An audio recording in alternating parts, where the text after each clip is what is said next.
So you need to get out and get your torches, but you don't have a bunch of high runes to make a ton of expensive gear or to trade for a bunch of pieces. Well, you don't have to if you use this mega budget Uber Smiter. Also on YouTube, I guess you're supposed to say, hit the like button and subscribe up. Do them if you want to, I guess.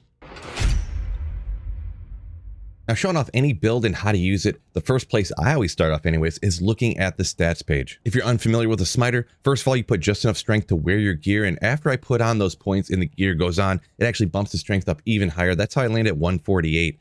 Now, down on the dexterity, this, unlike a lot of other characters, you actually want to put points into dexterity. You can see right here, I already have Holy Shield active. Now, you need to put enough points into dexterity in order to have that chance to block right there to say 75%. This is incredibly important in my opinion, in pretty much everyone's opinion. So make sure you put just enough points in dex to get up to that. And then on vitality, you dump the rest into there. You don't put any into energy. You see the resistances down here? Fire and the lightning are the ones that are way up there. They're capped. Cold is going to be kind of important too. Really, all of them are important, but having budget gear, you're never going to be perfect. Lightning is the one we're going to talk about later because Mephisto's Conviction Aura and then him hitting you with that lightning can easily one-shot you if you don't have this really great. Now, even after his Conviction Aura, it'll pull us way down, but a little bit later due to a skill, actually something that happens when we get hit, this is actually going to bump our resistance even higher, and that's going to help us out. But then even after his Conviction Aura, we're going to end up with only like 40 or 50, something like that, resistance into lightning. Now, over here for the skill tree, we're obviously using Smite, so go ahead and max that out. It has no synergies, so you can use points on some other things. Holy Shield, we go ahead and max that out. That makes it easier for us to get the max block, gives us a ton of defense. It also does a little bit for the smite damage, so definitely max out, of course, Holy Shield down here as well. Everything else here, these couple are just 1-point wonders to get down to smite. You can also utilize charge to get around faster, but we actually teleport, but this is a budget character. Well, you'll understand when we jump into the gear. Now, looking at the offensive auras, this is where a bunch of other points are going to go. It's just 1 points, 1 points, 1 points. Till you get down to fanaticism, go ahead and max that out. This gives you a bunch of damage there, and it gives you more attack speed. The other stuff doesn't really help you out because attack rating is not going to matter with smite because it lands every single time. Now, over on the defensive skill tree, this looks different than what other people might recommend, but I'm going to explain exactly why.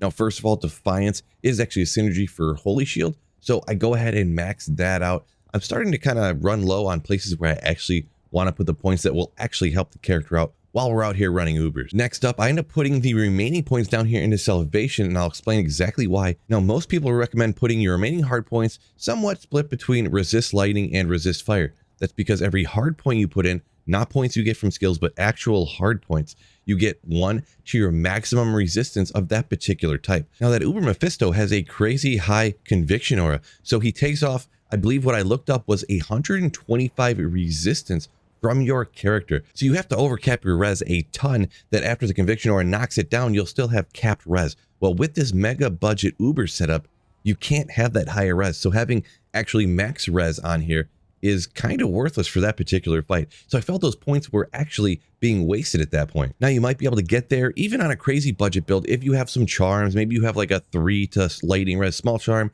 Maybe you find like a 22 to lightning res grand charm, and you have that stuff down in your inventory.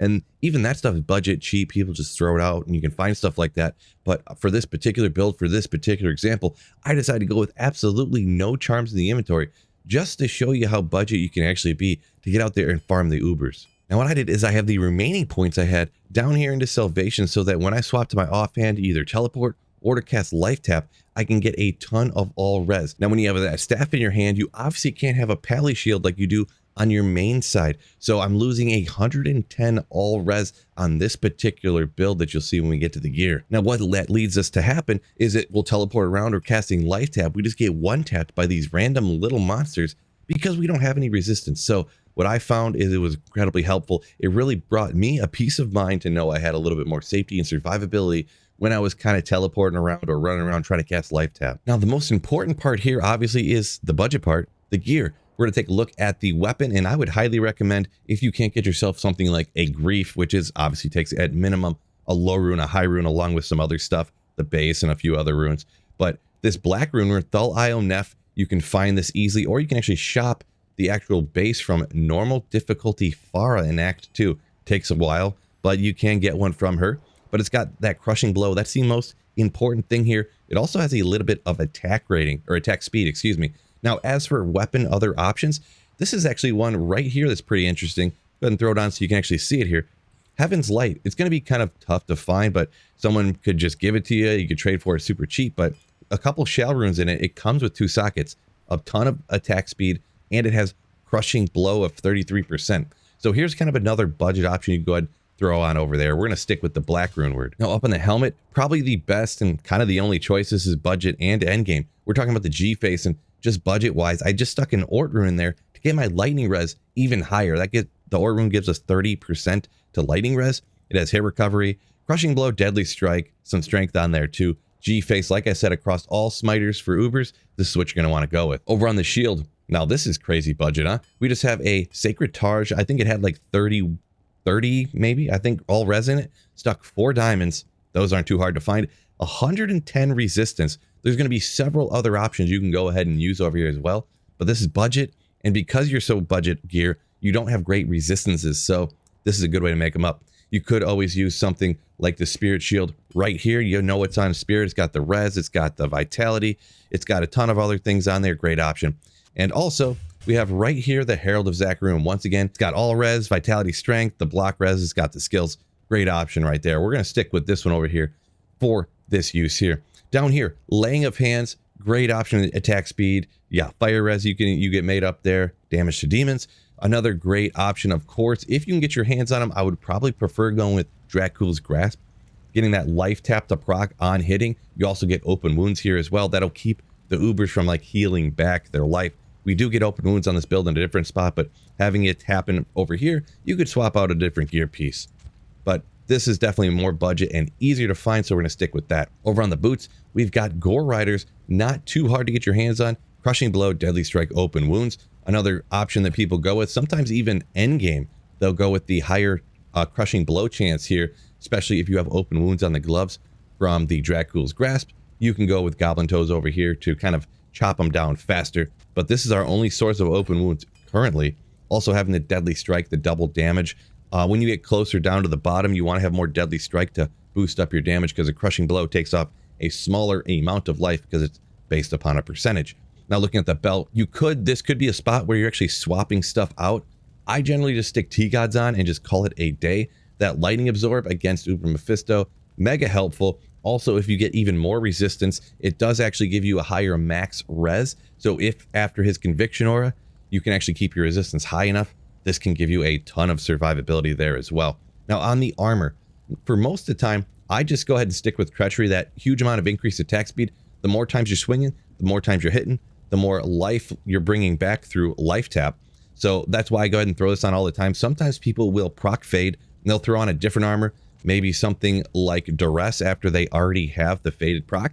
You get Crushing Blow, Open Wounds, and you do get some all res on there as well. You do lose the attack speed though, so keep that in note. That's why usually I'll just go ahead and leave this here. There is another rune word. You could go ahead and proc fade, and then you could throw on Smoke. It's just Nephilim, 50 all res, kind of just really negating a lot of the damage from Mephisto or from other places. But like I said, once again, you're losing the attack speed, so you'll kill slower.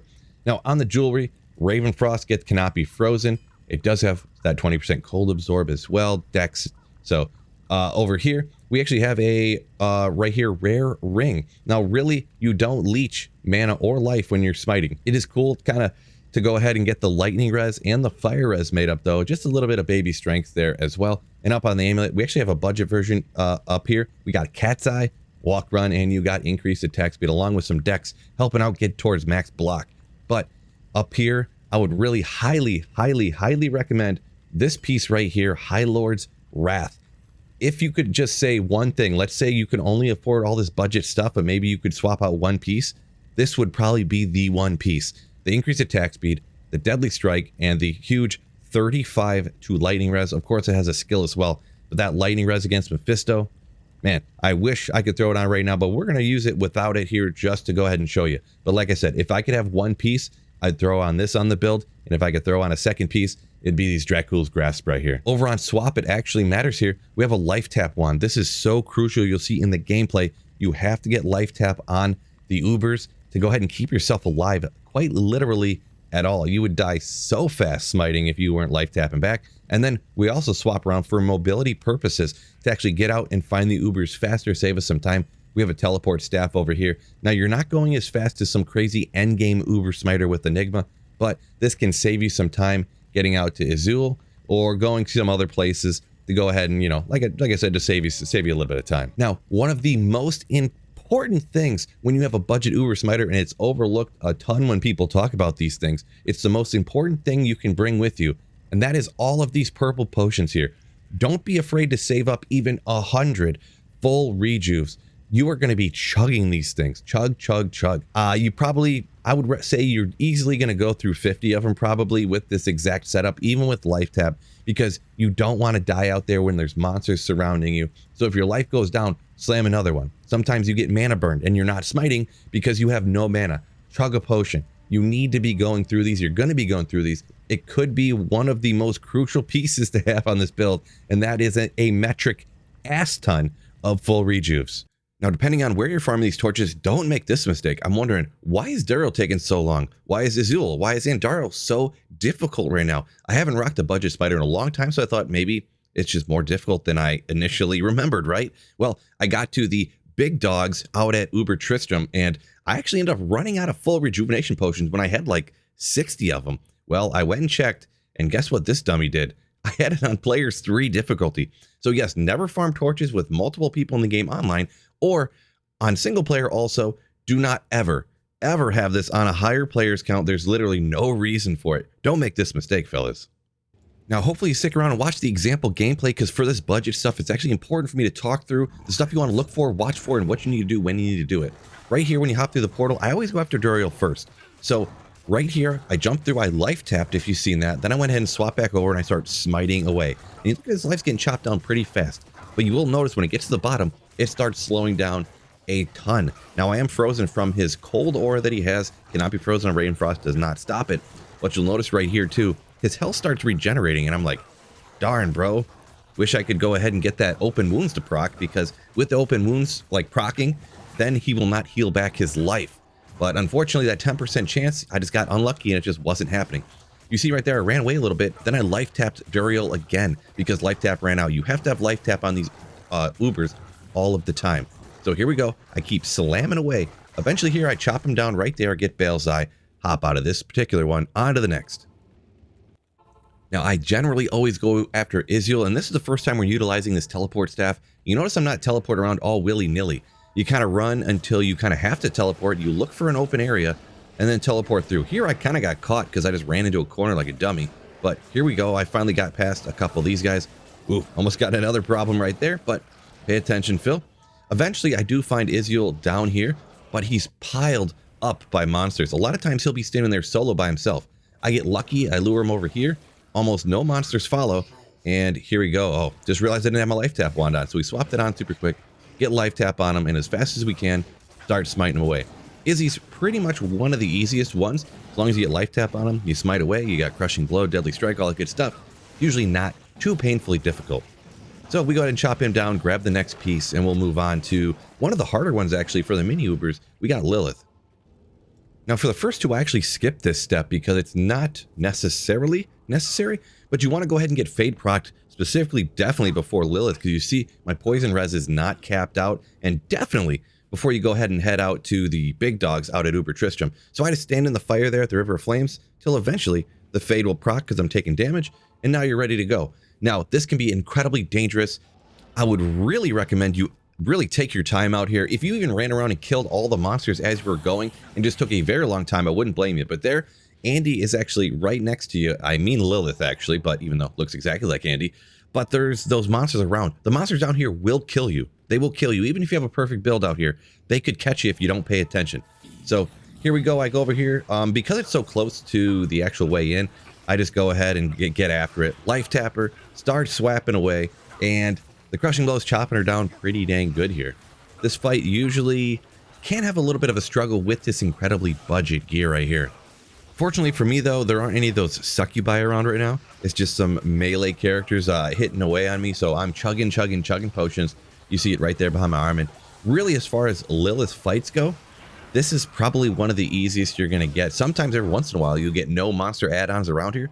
But if you're getting only those melee characters, you'll be pretty much okay. And they're not even the extra fast Lancers or whatever either. So luckily I can go ahead and teleport, get back out of there. So now we're moving on to Uber Tristram. We open it up right there, and you've seen all the potions I had. That is incredibly important, just incredibly. Now, with this particular build, and I try to do this almost all the time, lure Mephisto out right here, and you want to life tap and start attacking as fast as possible. Now, the further you run away, the more add-ons that'll get like resurrected in this area. So really, I try not to run too far away, start crushing blow, start slapping away, and oof, that can happen to even the best of us. One thing you really don't want to do is when you come back to try to get your body, do not stack up all of the add-ons and all the monsters or Mephisto there around the portal where you enter, because you cannot pop any town portals in here for safety. You see I got Salvation up and I'm running around, running, got my body, go back, and I'm going to do all the normal stuff. I proc Fade again, make sure I'm stocked up on potions, everything, get back after it. So unfortunately Mephisto is kind of stacked in there amongst all the other monsters, but he's much faster than the rest. So I kind of lure around, lure him away. There we go. Go ahead and life tap him, start smacking away. And luckily, the open wounds procced. He didn't heal back all of his health. So I can chop him down pretty quick from this point on. Run back to town just to kind of, make sure I got everything set. And we'll move on to the other couple out here. And it's Diablo and it's Uber Bale right here. Usually I just take whatever one I can get to follow me out first. It usually ends up being Bale because he teleports out after you, which, boom, happened right there. We cast life tap right away. I kind of want to lure him down away from Diablo. I don't want to take them both on at once with this budget build. As soon as he comes out far enough, I start smacking away. Bale usually isn't too much of a struggle. Not too much. Diablo also usually not too much of a struggle either, but I would say a little bit harder than Bale, just in my opinion, with the only exception, Bale mana burns you like crazy. So actually I'm chugging potions most of the time to keep my mana up so I can keep smiting, keep life tapping, keep dealing more damage. Then we'll go after the final one here. We got Uber Diablo. So same deal, life tap, start smacking. He summons up a ton of these guys, these demon lords or whatever they're called in this particular area, I forget. It can be a little bit of a struggle. A little bit. Usually I've been okay, but just keep chugging those potions and just keep swinging. And as long as you got the life tap on, you're usually going to be okay. You see Diablo actually goes down right here without too much of a struggle. And I go ahead and get out of there before I get chopped down. I'll go ahead and run around here so I can eventually kind of lure them away a little bit so I can actually grab the torch and get out of here with my life. Well, there we go. Now let's see, what torch did we get? Hopefully it was worth our time. 3/13/18 Amazon torch. Now, I will say you do really have to pay attention, and this will be a little bit easier if you actually have life and all res charms down here, or just lightning res charms. If anything you get your hands on, grand charms, large charms, small charms, anything with life and all the different resistances on it will help you out a ton. But hey, hopefully this budget Smiter guide helps you out. Get your first torch.